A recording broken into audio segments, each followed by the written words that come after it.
everyone fine. ಅಖಿಲ ಕರ್ನಾಟಕ ಆರ್ಯ ವೈಶ್ಯ ಮಹಿಳಾ ಸಂಘದ ನೂತನ ಪದಾಧಿಕಾರಿಗಳ ಪದಗ್ರಹಣ ಕಾರ್ಯಕ್ರಮ ವಿವಿಪುರಂನಲ್ಲಿರುವ ಕನಿಕಾ ಪರಮೇಶ್ವರಿ ದೇವಸ್ಥಾನದಲ್ಲಿ ನಡೆಯಿತು.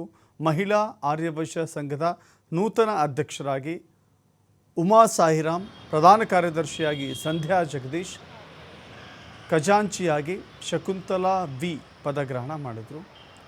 ಕಾರ್ಯಕ್ರಮದಲ್ಲಿ ಆರ್ಯ ವೈಶ್ಯ ಮಹಿಳಾ ಸಂಘದ ಈ ಹಿಂದಿನ ಅಧ್ಯಕ್ಷರು, ಪದಾಧಿಕಾರಿಗಳು ಸೇರಿದಂತೆ ಹಾಲಿ ಪದಾಧಿಕಾರಿಗಳು, ಸದಸ್ಯರು ಕೂಡ ಭಾಗಿಯಾಗಿದ್ದರು.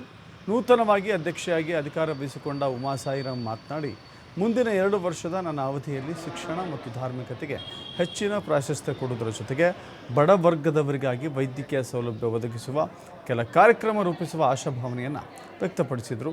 ನಂತರ ನೂತನ ಖಜಾಂಚಿ ಶಕುಂತಲಾ ಮಾತನಾಡಿ, ಆರ್ಯ ವೈಶ್ಯ ಮಹಿಳಾ ಸಂಘದ ಜನಪರ ಕಾರ್ಯ ಮಾಡುವ ಮೂಲಕ ಸಮಾಜದ ಹಾಗೂ ಸಂಘದ ಅಭಿವೃದ್ಧಿಗೆ ಶ್ರಮಿಸುವುದಾಗಿ ತಿಳಿಸಿದ್ದಾರೆ.